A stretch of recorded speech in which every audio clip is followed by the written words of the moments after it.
Are trans women women? Yeah. Um, I've gone through different stages on this. At one point I wrote an essay about why trans women aren't women. And Are my not women? argue are not women. Yeah, correct. And my conclusion was that they're not women, but ultimately it doesn't really matter. We can sort of like accept that we are men or male and still embrace, our love of femininity, and we can still present the way that we want, but we can also recognize something fundamental about our biology. And my analysis in that essay was that the progressive definitions, which are often given for what makes someone a woman, are pretty bad. So, one of those definitions is the identity definition, which is something like women are people who identify as women. And this is, so incredibly vacuous. If I say any sort of nonsense, if I say like gooba gob, right? Then I am the kind of person who says gooba gob, right? And so by expressing any kind of word, you are the kind of person who says that word. And describing yourself as a woman seems kind of vacuous in this sense, where if you say a woman is the person who says they're a woman, all you're expressing is that you say the words, I am a woman. Well, you already expressed that by saying the words themselves. So it seems like there's no additional content that is being added to this statement. And you really can't say anything about women in general in that world, right? Women, they they don't have any sort of common problems or issues or anything because anyone can be a woman just by saying the words. And that seems a little bit ridiculous to me. And it seems to me like people don't actually use the word woman in that way. Most of the time, when people say I'm a woman, they believe they're actually expressing something about themselves beyond just the fact that they are saying those literal words, that they're making those sounds with their mouth. So, another definition that is sometimes given by progressives is that a woman is someone who engages in femininity, who like wears a dress, right? And this definition also seems kind of problematic because by progressive standards, women ought to be able to do whatever they want and express themselves however they wish.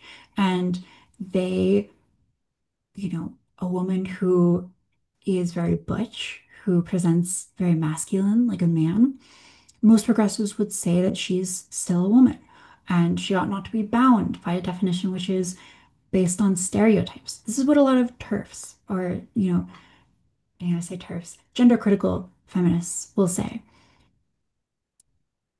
They'll make this critique about this definition, and they'll adopt a sort of biological definition, which is a woman is a female, someone with, large gonads.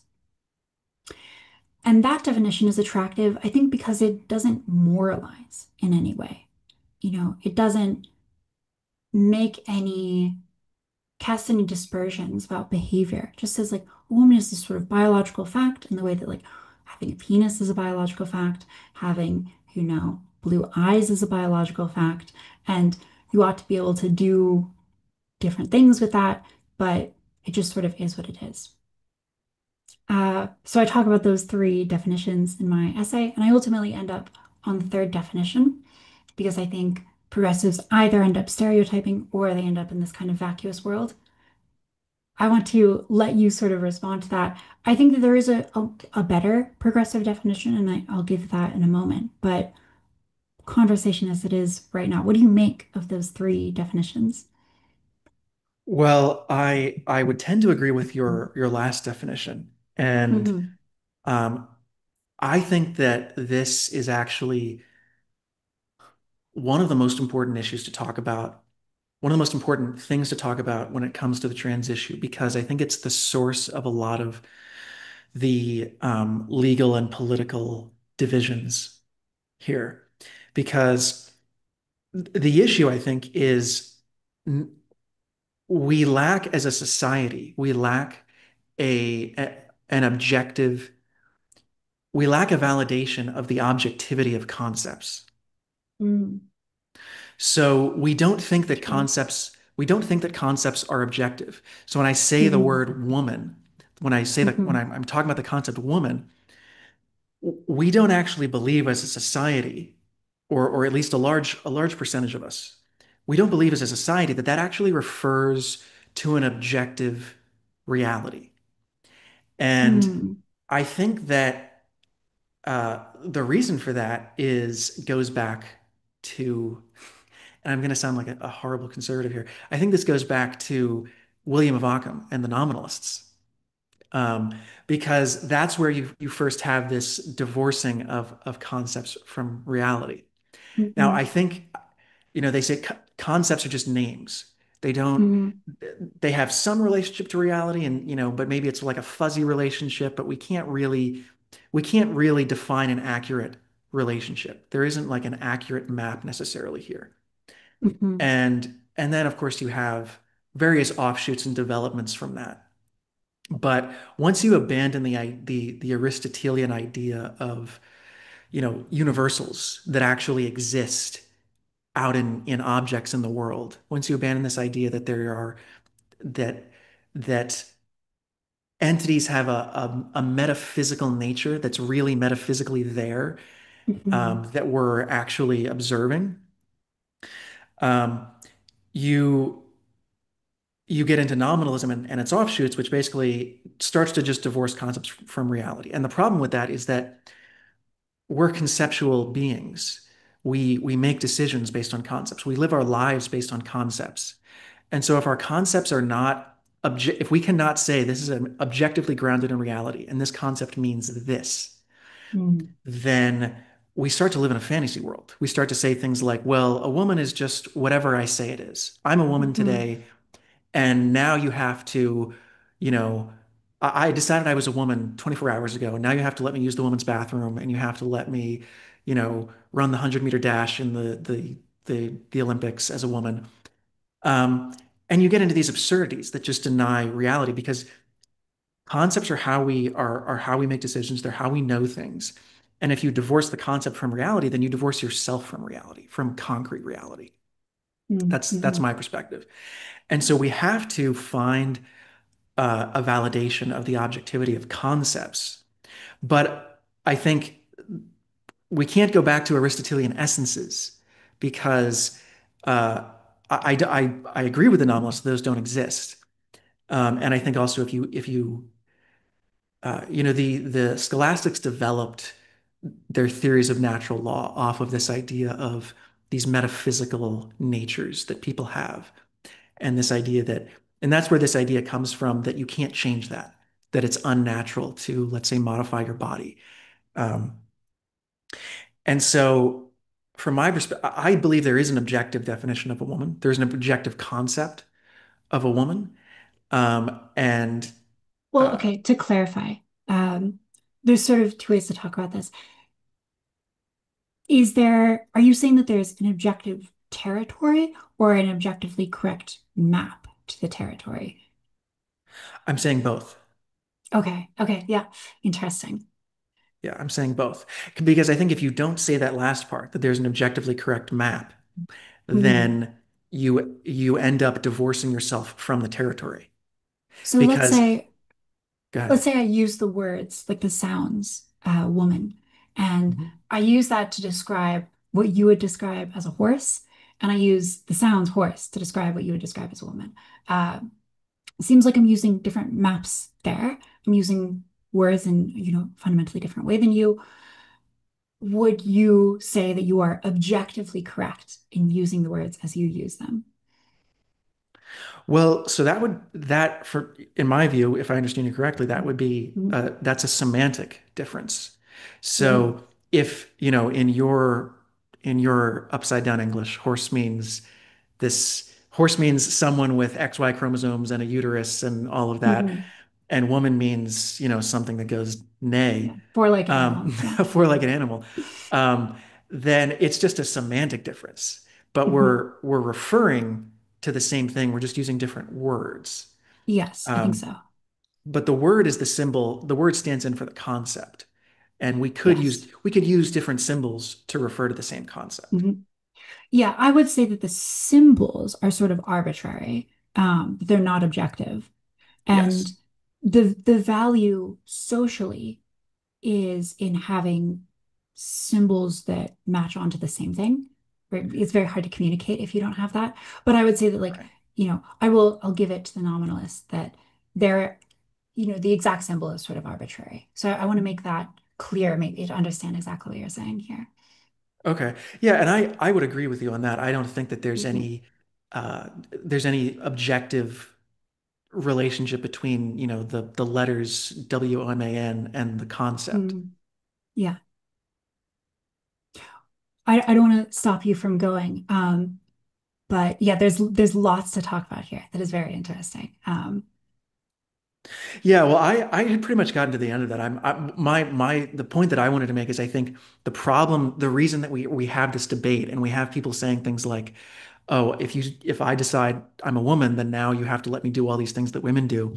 Mhm. Um, and you have to treat me exactly like a woman, is because we don't believe, or at least the people who say that don't believe that concepts have an objective basis in reality. And if concepts don't have an objective basis in reality, then like you were saying earlier, we can't make valid generalizations. Yeah. Well, yeah.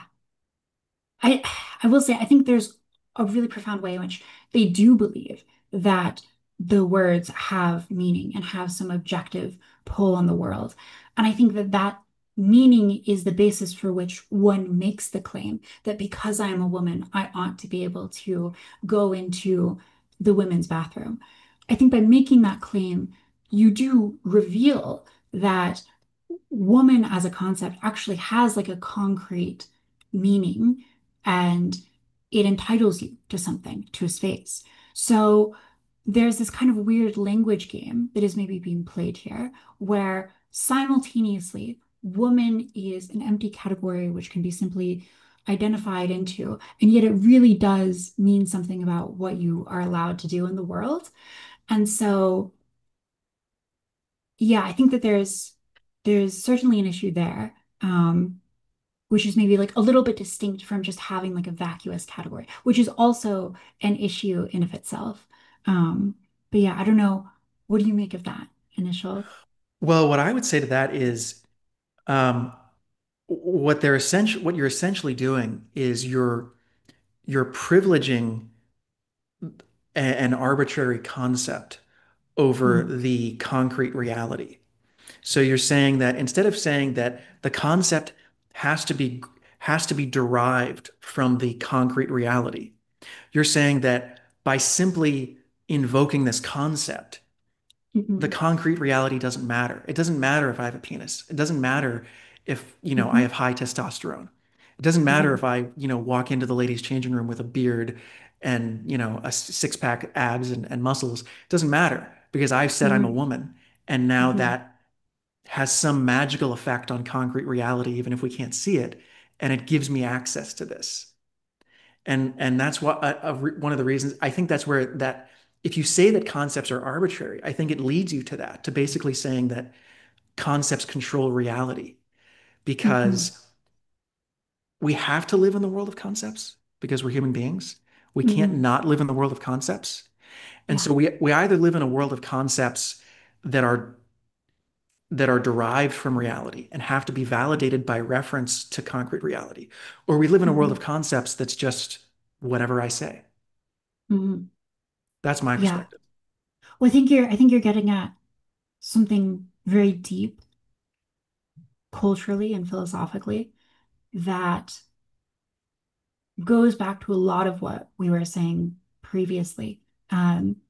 Nietzsche, for example, he has this great passage where he's talking about Thucydides, who's this Greek historian.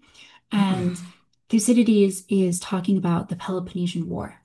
And he describes how the Athens the Athenians are going to this, I think it's the Athenians, they're going to this small city-state in Greece, and they're demanding that the city-state help them in their war.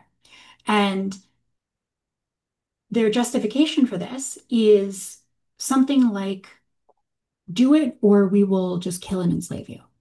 And Thucydides has this famous line, uh, the strong do as they will, and the weak suffer as they must. And Nietzsche really admires this old kind of Greek approach to exerting your strength in the world. And it's so different from making an argument because the Athenians don't feel a need to make the argument. The argument is kind of for the weak here. And I think that when we talk about the conceptual world and how people engage with power and trying to get people to do as they want, the old way of doing that is through force, through physical brute strength.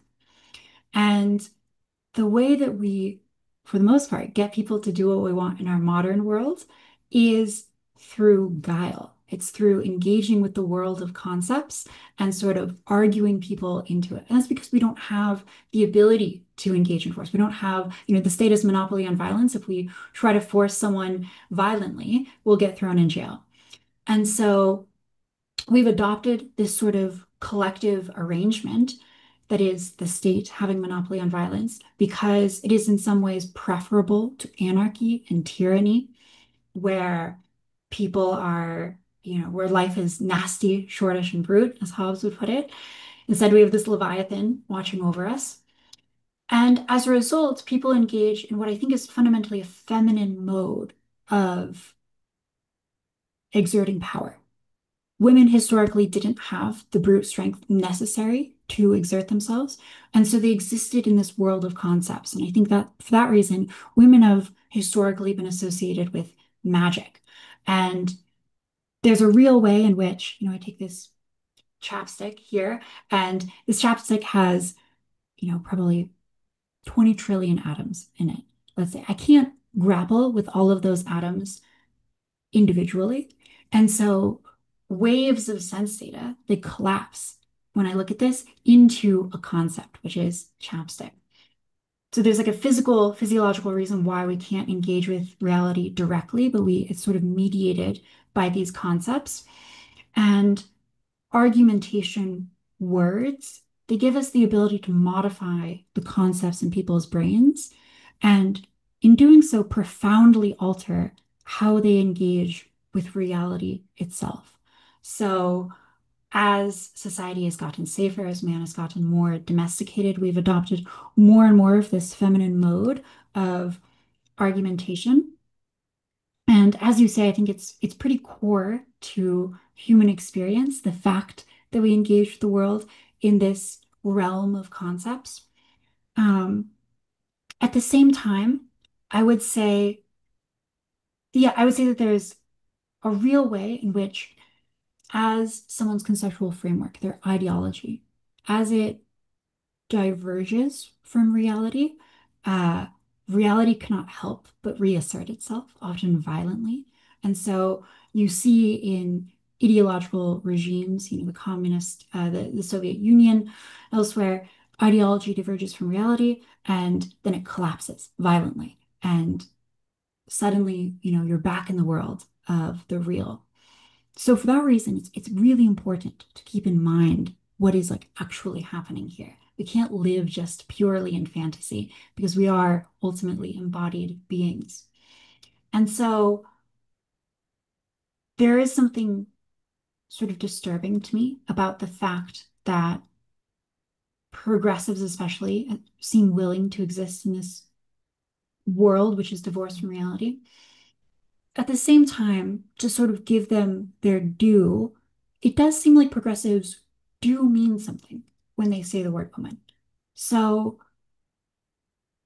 I don't think that progressives just mean, anyone who says that they're a woman is a woman. I think that they probably would say, if they were to articulate it more thoroughly, is that a woman is someone who says they're a woman, believes so genuinely, and is referring to some sort of real concept And I think, they might leave it at that definition, but I think they might also add on that the concept has to either be a sort of social role. So whatever you conceptualize that as, whatever you believe the feminine social role is, that's a valid way to conceptualize womanhood, or a biological one, right? So you could reject every social role, but if you are ultimately referring to your biology, that's also a valid definition of woman. And so I think that they would say, you know, bathrooms for women are bathrooms for two groups of people: one, females, and two, people who genuinely, adopt a feminine social role. And that is a little bit different from saying that like anyone with a beard, because it sort of tautologically precludes someone who is just identifying as a woman in order to get into the bathroom and like, see women through the stalls, right? So I think maybe progressives mean something like that.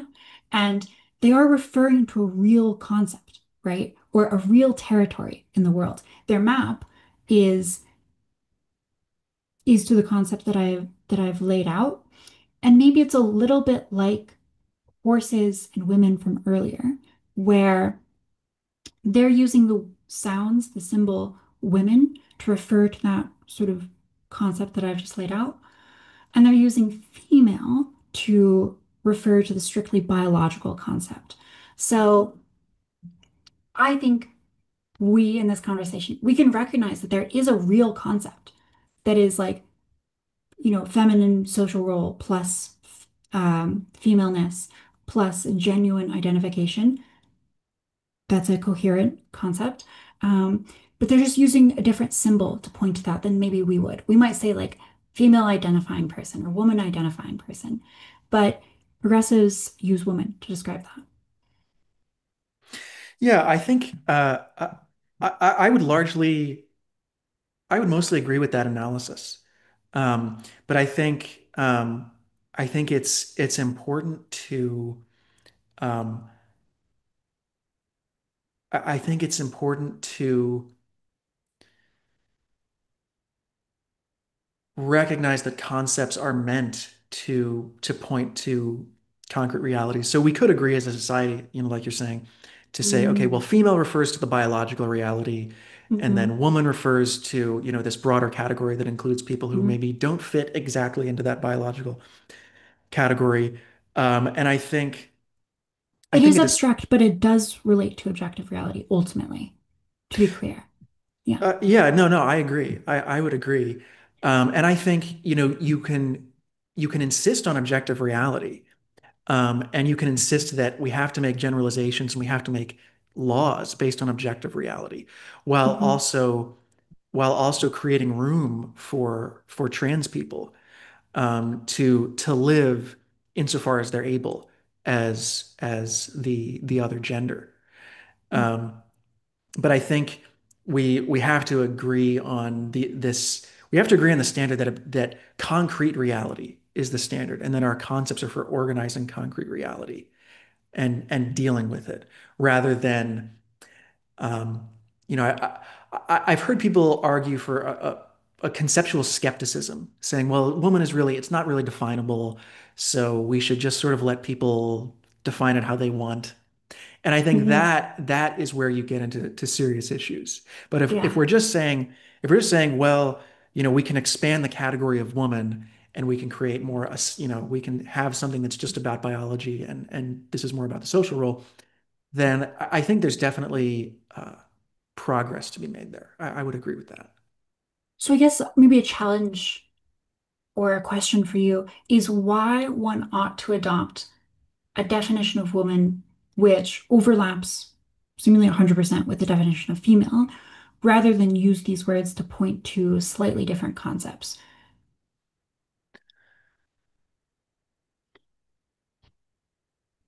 I don't know that I would be against that necessarily. I mean, Mm, if we could agree socially, because I don't think, like you're saying, there's no intrinsic or objective relationship between the word and the concept. mhm, But there Hmm. is an intrinsic, there is an objective relationship, not intrinsic, there's an objective relationship between the concept and the concrete. So Yeah. if we're just saying, well, one way you could look at it is you could say, okay, we're going to use the term woman to refer to Hmm. both the biological and the social reality. Hmm. And we'll use the term trans woman to refer to more of the social reality. Um, that's one way to go about it. We could also just say, like you're saying, we can use female and we can use woman. So I'm not opposed to that. Yeah. I'm my insistence would just be on the objectivity of concepts because I think Hmm. if you don't accept that, then you do get into issues where you're actually denying the concrete reality in front of you. Yeah. Well, I think that's fascinating that you say that because earlier, I think you said something which, I think has been since caveated and explained more deeply. You said that both the map and the territory were objective. And we talked about it a little bit. And I think we agreed that like the symbol itself was maybe arbitrary.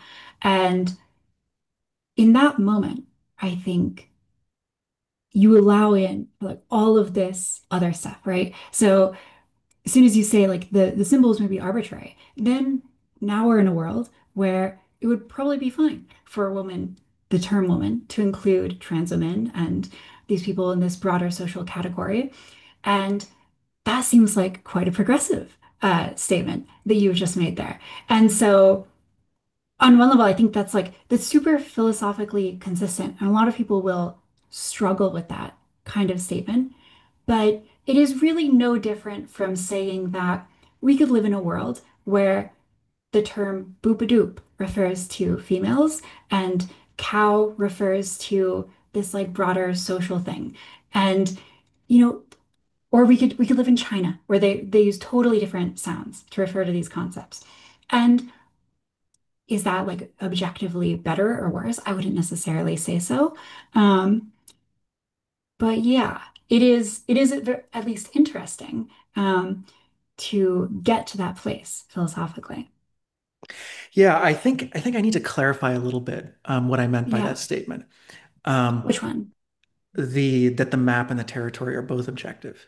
Mhm. I think I need to clarify that because I think there are three things involved. There's the symbol, there's the concept, and then there's the concrete Mhm. reality. And I think those are three different things. So Yeah. the symbol and the concept are not identical. The The concept is concept, maybe more like numinous or something, right? not numinous, but a concept is an integration that you make in your mind. I'm not saying that Oh, okay. I'm not saying concepts are not, I don't think a concept like exists out there. I think that would be Okay, more yeah. like Aristotelian realism, that, Hmm. womanness is a thing that exists out there. Hmm. Um, the concept is an integration that you make of, you see different women, you see different Hmm. women and you notice their characteristics and you notice how the characteristics that they have are different in certain ways from men. They have different Hmm. genitalia. They can give birth, at least potentially, etc. And you see, okay, there are all these differences. There are similarities and there are differences, and you you develop a concept which integrates all of those characteristics that women have, and then differentiates them from men and from everything else in the world. Um, and so that's the concept. It's a mental integration, and then you take Hmm. that mental integration and you apply a symbol to it, because Hmm. even though we think conceptually, we can only deal with concretes. So Hmm. we have to basically we have to abstract from the concrete. So we form the concept, but then we have to turn the concept back into a concrete in order to deal with it. So we turn it into a word, and now we have Yeah. woman. And so Hmm. now we have this word, this symbol that we can use concretely. Hmm. Um, and so the symbol could be anything. I mean, it could be a Hmm. picture. It could be a picture of a woman. It could Hmm. be, any vocalization you want to make. But the concept is is not arbitrary. the concept, the integration you make in your mind has to be connected to reality. And it's when I say objective, I mean that it's derived from concrete reality. It isn't out there Hmm. in concrete reality. It's just a way of organizing it. But the organization Hmm. has to be based on the mind independent concrete reality out there. And so Yeah. I don't know if that clarifies it. No, it does. I guess, yeah. So putting this all together a little bit, um, to me, it seems like everyone has like concrete or concepts. I guess that's how we're talking about this. Um, Everyone, progressives included, I think, have concrete concepts of womanhood. And so when progressives use a term like woman, I think they're referring to something specific, and it differs from person to person. You know, the Matt Walsh documentary, What is a Woman, goes up to all sorts of different people. They all give like wildly different answers about what a woman is.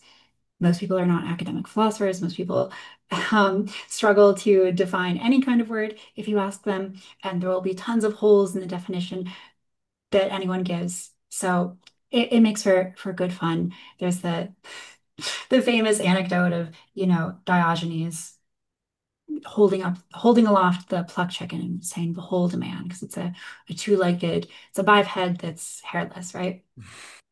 Right. Hilarious, right? This is a classic issue. Um, and yet I think people probably do have sort of concrete concepts in their mind that they're just struggling to articulate.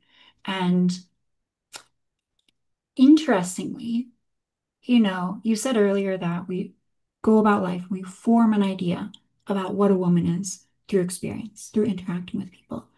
And we create like a generalization about what the word is referring to. And interestingly, like you said the word genitalia, but most people don't encounter women via genitalia.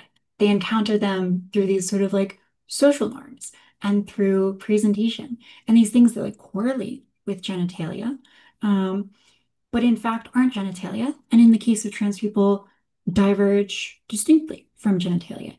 And so, in some sense, the progressive or maybe stereotypical, like maybe somewhat sexist definition of women, that women are these feminine humans that present a certain way, that is more accurate to people's day-to-day experience of what a woman is, and in fact, more accurate to how people use language.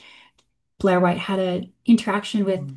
Ben Shapiro years back where she was saying, if you were meeting me for dinner and I was in the back wearing a green shirt, you walk up to the hostess, do you tell the hostess that you are with the man in the green shirt or the woman in the green shirt? Which use of language is actually more useful here and more correlated to how people generally use this word? Well, it's the one that's based on stereotypes and appearance and isn't related to genitalia. So it seems like people actually use woman in a way that is kind of, it's stereotypical, it's sexist, so it's maybe not totally progressive in that sense, but it's also not this strictly accurate biological definition either. So that's a very interesting point. Um, that's a very interesting point. And I mean, the way I would see that is yes, because we associate woman with, a certain shape, a certain Mhm. voice, a certain bearing. Um, and so it would make sense, in the situation that she described, to say woman because it looks outwardly like like a woman. And there is something But concrete there, right? Like she's concretely yes, presenting a certain way. right, and I would agree that there's something real there. Mm. It's a real concrete difference. So Hmm. I would certainly not deny that that's a real concrete difference, and you have to take that into account because it's not in someone's head. If someone says, if a man presenting exactly as a man, with a beard, etc., Hmm. walked in and said, "I'm a woman." Well, there's no connection to concrete reality there. There's no connection to maybe Or there's a it's connection to like very loose. Yeah. it's very loose. Maybe there's a psychological connection. Mm-hmm. Maybe that he's more psychologically feminine. Hmm. Um, but there's much less connection with concrete reality there. Hmm. Whereas in the case of someone like Blair White, like you couldn't possibly tell that she's trans just from looking at her. Hmm. So I would agree that, and I think the generalizations that we make and the concepts that we form, they have to be tied to concrete reality. And Hmm. so I don't think it makes sense to refer to someone like Blair White as a man, Hmm. um, because she doesn't, she concretely, she doesn't present as a man. She doesn't look like But one. Yeah. yeah, but at the same time, you do need a concept that still includes genitalia and a uterus and things Hmm. like that, because you have to be able to make generalizations about that group of concretes. Hmm. No, I totally agree. I think it's maybe throwing another wrench in it a little bit. There is a sort of psychological connection that you were referencing that could exist there. Mhm. And we can imagine someone walking up to the hostess and being like, "Oh, I'm with the depressed person in the back." And that is sort of like wildly unhelpful because it's like, oh, how can I know who's depressed? It's not like an outward thing, or at least not most of the time. Maybe there is, but it's like a loose correlation. And so that doesn't necessarily mean that depression as a word or, isn't mapping onto something real and concrete and valuable to have a definition for. So even if womanhood were purely psychological, that wouldn't necessarily preclude it from being like a valuable definition or word, just if it was referring to some sort of psychological state. And this is another sort of complication here because it lends some ammo to a definition of woman, which is increasingly abstract and distanced from biology. At the very least, it could still refer to something concrete within the brain. And we agree that concrete within the brain things exist and it's useful to have words for them. So we can't dismiss them out of hand. I guess for all of these reasons, it seems there are some real challenges with adopting a definition of woman which is like purely biological, or based on gonads. You ask a lot of people who have biological definitions of women, and they will say a woman is someone with XX chromosomes. And my understanding is that within like the debate sphere, the people who really think about this deeply, they don't accept even that definition. They go to gonads for some of these weird edge cases with intersex people. And so Mhm. that's that's like another layer where it's like very few people think about gonads. They think about chromosomes. Um, so it turns out that biological definitions, though philosophically concrete and coherent, um, they run into a lot of problems when they're brought out into the real world.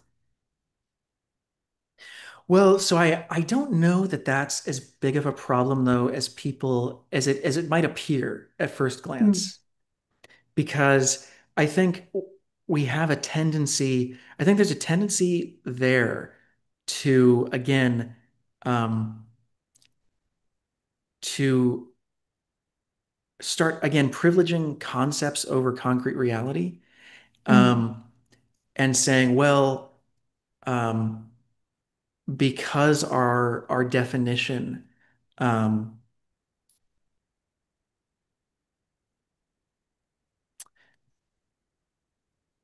how would I put this? Because our definition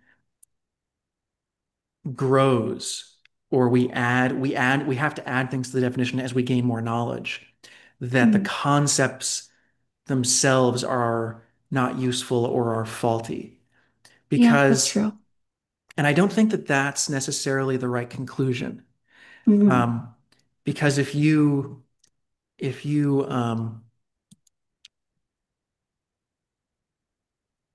I'm a I agree, by the child, way. Yeah. yeah, like concepts are for organizing concretes in my view, from my perspective. And so there are, let's say, an intersex person who has AIS, who Hmm. looks like a woman, psychologically is like a woman, um, even has, uh, female external genitalia. Um, that that person is concretely, we can observe, different from a woman, who does not have, who has XX chromosomes and is not, doesn't have that particular issue. So there's a Hmm. real concrete difference there. And we might have called someone with AIS a woman 200 years ago, 300 years ago. We didn't know there were, about this disorder. Or Um, female, yeah. yeah, but I don't think that's not a problem with the concept in general, and it doesn't invalidate the concept. It just means we have to refine our understanding of the concept. We have to refine our definition. Yeah, so this is a fascinating point here because it seems like we're looking at the concept and we're saying this concept isn't sufficient because it isn't actually matching the concept that we are trying to get at. It seems like if we are chiseling at a concept that we have, modifying it according to some standard, that there is some other standard that we also have here. And that standard seems like maybe the actual underlying standard for female or woman here. And maybe in this case, it is something like a true binary distinction between different organisms. And to the extent that the term female, however we're defining it, isn't resulting in like a set of concepts which are binary, yes or no, woman or not, we're refining it elsewise. So I think that what we've maybe discovered here is that inherent to the definition of female, what we're trying to get at is like a binary distinction. And that's sort of implicit in how we talk about this, but it becomes more obvious when we talk about the historical understanding of woman and genetics and biology. We discover that there are people who have, XY chromosomes, but are otherwise phenotypically women, and then we modify the concept. So yeah, it seems like there's maybe a standard that's sort of built into the definition here. Right. Well, so I don't know that we're modifying the concept so much as taking concrete instances out of the concept. Because, like you're saying, there's an underlying, I think, standard that we have in mind. There's an underlying Hmm. concept that we have in mind. And Yeah. in the case of an intersex person, we might initially think, oh, they belong in this conceptual category because they look Hmm. exactly like it. But then we find out, oh, they actually have, testicles that are undescended and they can't get pregnant, et cetera, et Hmm. cetera. And we're like, oh, well, that person doesn't actually belong in that concept. Hmm. What we mean when we say woman or female, whichever term you want to Hmm. use, is someone with XX chromosomes who's going to develop, genitalia in a particular way, et cetera, barring, I don't know, a disorder of some kind. I think you're right. So we have these concepts and we try to articulate the concepts through words, and sometimes we relate the concept through a series of things like, the concept of XX chromosomes, XY chromosomes, etc. And, maybe as we learn more about the world, we discover that the concept of XX chromosomes does not like cleanly map onto the concept of woman that we have in our head or a female that we have in our head. And so, we add symbols to it, I think is maybe what you were saying, that like we're modifying the symbols that are describing this, but the concept is like actually, it's staying the same. Am I getting that right? Yes, I think you're correct. I think the concept remains the same because definitions are contextual. Mm, Um, a definition serves to distinguish one concept and the concretes it refers to from all the other concepts that we have. And mhm, so as we get new information, definitions will change. Not because the mhm. concept has changed, but because the context has changed. And it requires a new definition in order to differentiate it from the new context. Yeah. And so I think the point that I was trying to make, maybe a little bit clumsily with the language, was that the underlying concept here of female, we are an important part of that concept is that it is bimodal and binary, and that there isn't a lot of overlap. And so we've modified this concept, or not modified the concept, we've modified the symbols that we use to describe the concept over time, such that we're not using symbols which have an overlap. We're using symbols that are more related to concepts which are distinct from one another. In which case, I think that's interesting. I think it's also, we're quite abstract in this conversation. I'd be curious to know why you think maybe we use gonads as that binary distinction rather than maybe something else that would also split humans into binaries. Maybe, I'm thinking out loud here, maybe it has to do ultimately with all of the correlations that come after it. So, like, we're looking for a word which describes a binary distinction in humans that also correlates with all sorts of things like chromosomes, like phenotypic presentation, like feminine appearance, social role, ability to get pregnant and give birth. All of these things, they sort of end up being correlated downstream from gonads. And we're trying to find like the root thing, the root binary, which explains the distinction in these like hierarchical uh, concepts built on top of them. That at the very top, maybe you have like men who are acting kind of stoic, the idea that men shouldn't cry. That is like up here at the top with like the idea that women should be sort of like socially deferent and quiet in conversations. But if you like get down to the very bottom or curious about what that bottom is, it is something like gonads. I think that's, I think, and maybe this is just a different way of phrasing it, but I think the reason that we form concepts is so that we can make generalizations that apply to all of the instances of the concept. So, because we're extending our Right, knowledge. but that requires you to know what the concept is in the first place, right? Right, right. So I think the reason that concepts are important is so that you can take this concept like woman or tree or whatever Mm, concept you want to use, and you can make a statement about woman or tree that applies to hmm all instances of women or all instances of trees or all instances of hmm men. Yeah, yeah. And so you're trying to get to this essential thing that applies to only this type of concrete individual.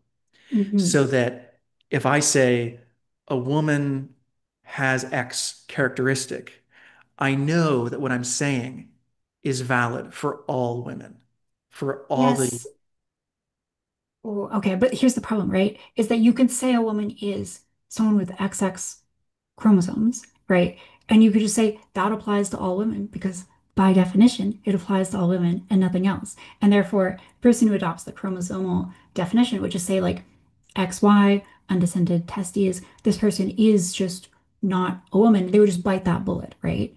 And they would have a definition which applies to all women. And it seems like whatever definition you give, it's going to sort of by definition apply to everyone who falls under that definition, right?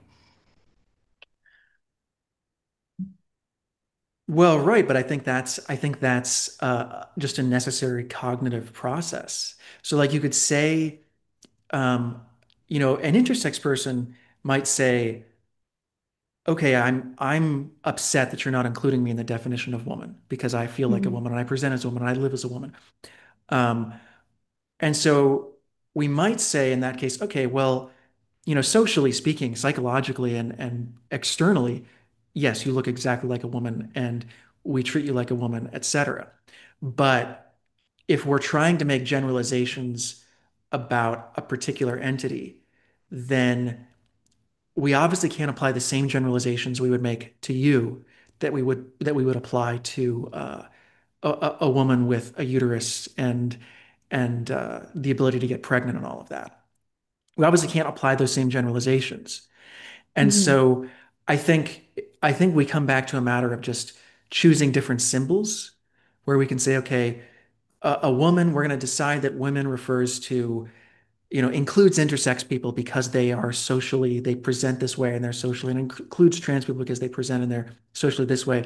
But with female, when we make generalizations about that term, when we perform cognitive operations, it means this specifically because we need to be able to make valid generalizations about people based on their actual characteristics.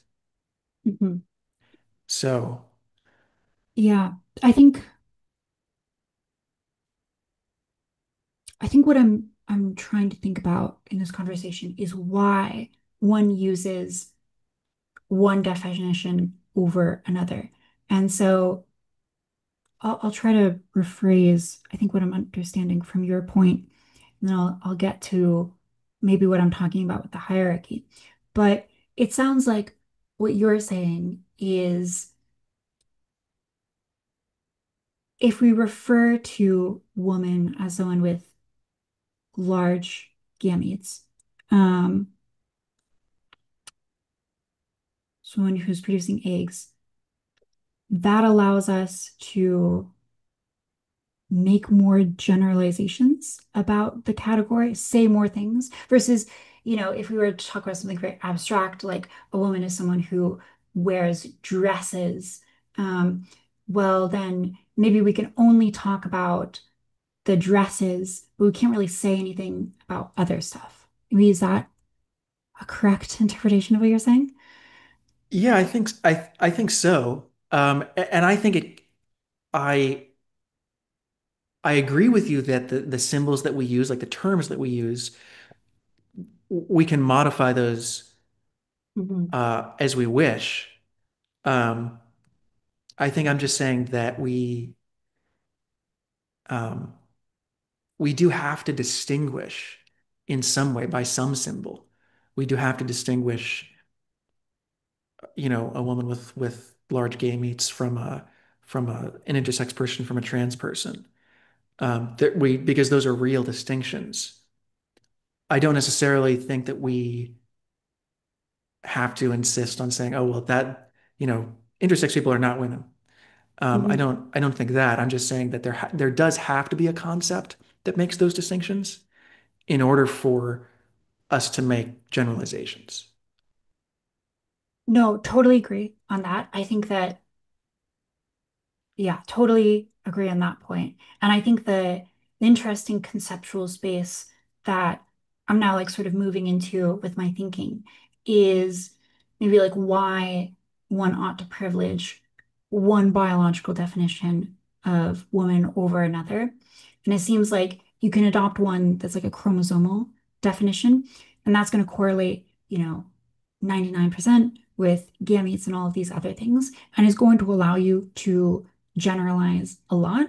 And it's also going to be sort of like uh, there is a sense in which it's like binary, like either you have XX chromosomes or you don't, right? You can have XY or you could have XXY. There's all sorts of different permutations, but either you have XX or you don't. And so it is like sort of fundamentally binary in that way. So maybe it can't be that it's like the binary that's important. I'm thinking maybe, and this is what I was talking about earlier with the hierarchy, is that there's some sort of like causal chain here where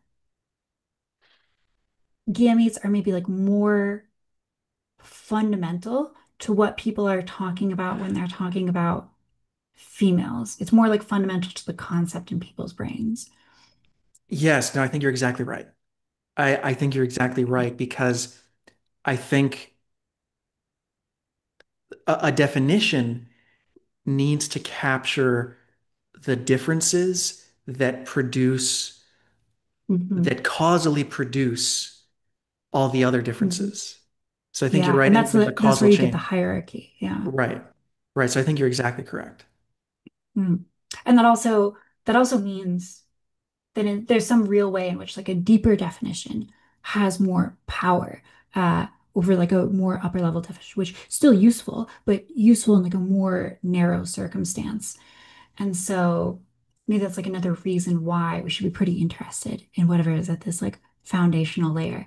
Um, yeah, I mean, suddenly it feels like very Jordan Peterson to me. This idea of like hierarchies and some sort of fundamental hierarchy. Because I think Jordan Peterson he ultimately gets down to this idea that like whatever is at your very base, that is he just like defines that as God.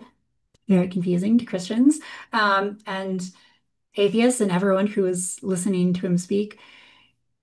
But yeah, he like insists on this definition of God, which is like your fundamental like conceptual arrangement of the world and of values fun they're bound up in that, so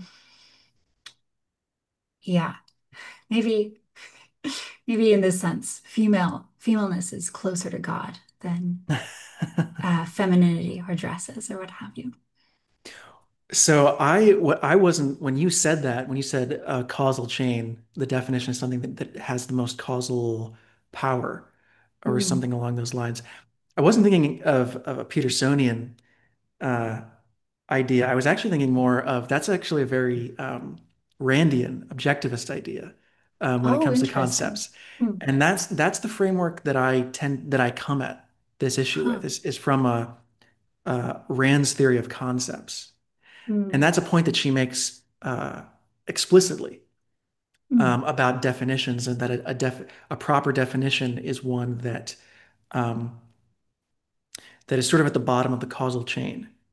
It has the most, it leads causally to all of the salient differences. Hmm. Yeah, that's interesting. I didn't know she made that point. I guess the more I'm thinking about it too, the more I realize that I actually use this conceptual framework all the time. Like I think I've told people before that I do all sorts of actions in my day-to-day life. Like I'll go make a sandwich. Maybe on the way to making the sandwich, I'll walk north and I'll use a knife and whatnot. And I'll make the point that all of these elements they're not descriptive of like my nature, what I am fundamentally. But as we like move up the causal chain and we get to like hunger, right? Or like I am the kind of creature that like acts in order to preserve itself. I think then we get like closer to like this is actually a result of this can be described as my nature rather than something that I'm doing by happenstance because the situation, that is the best way to survive. All of those things are sort of dependent, but like fundamentally there's something going on here and that fundamental nature is like causing the rest. So, I guess I end up using this kind of definition all the time. Um, but yeah, Yeah, no, I think I agree with that. So, yeah, um, yeah. So maybe people like wearing dresses, maybe in the way that some people like sushi or rock music, and you can have an identity as like a metalhead or something, but it is maybe less fundamental to your nature than the things that precede it. And the definition of metalhead is useful, but so is the definition of human or like, female, what have you. right. Well, yeah, you can make there's a lot more generalizational power to that. Yeah. Okay, all right. I think we solved that, and now that's it. That's it. The questions, case closed. There you go. Epistemology. Yeah, it's all done. Um, Amazing. Yeah.